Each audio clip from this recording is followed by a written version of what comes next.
One of these false dichotomies, these false divisions that emerges inside the Muslim mind, is that there's somehow a separation between the person of the Rasul Sallallahu Alaihi Wasallam. So the Prophet Sallallahu Alaihi Wasallam in his capacity as a being, as a blessed personage, alayhi salatu wasalam, and then the Prophet Sallallahu Alaihi Wasallam in his capacity as a Rasul, as a messenger.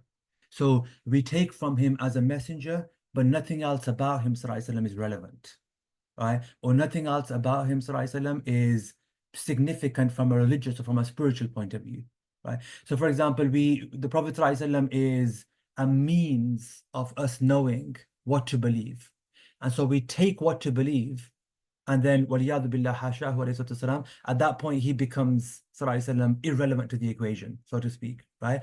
We take from him how to pray, how to worship God, but then at that point he becomes irrelevant, right? So there's like, we take the teachings, but the person is not relevant.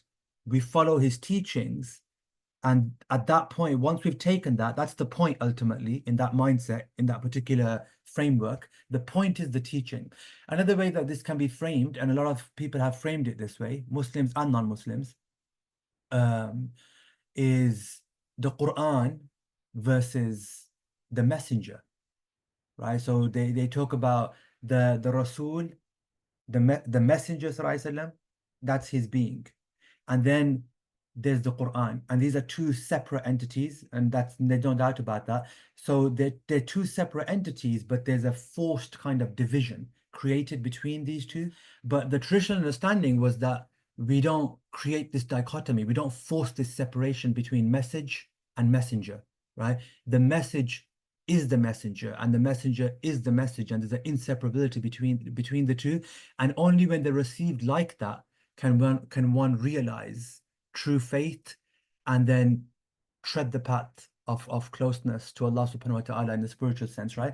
So you have a lot of these false kind of understanding. So a lot of speakers, a lot of teachers, a lot of organizations, a lot of institutions, this is the kind of understanding they're espousing, that the Prophet ﷺ is a source of guidance, ﷺ, that we take from him, but the objective, the point is not his person, ﷺ. The point is what he comes with. And what we're saying here is that that approach to the Rasul ﷺ, and that approach to receiving and understanding the deen is essentially flawed. But the science of prophecy that we're going to speak about, these are rooted in the age of the Sahaba themselves. Studying the Prophet ﷺ, his shama'il and so on, this is not to be seen as a kind of peripheral add-on, right? So the core thing is your fiqh, and the core thing is your aqidah, and the add-on is things like shama'il and seerah, and we do that just to keep things light. A lot of people see that as, even scholarly people, right? They'll talk about the study of hadith and the study of seerah and the study of shama'il as kind of additional things, right? As enrichment, or they're just there to create a visceral or an emotional connection, right? But that's not their function. The study of the Rasul Sallallahu Alaihi Wasallam in his blessed being, in all of his capacity as lawgiver, his capacity as messenger, which is related, his capacity as a human being, right? The way that he manifests inside the world, his capacity in terms of his essential reality.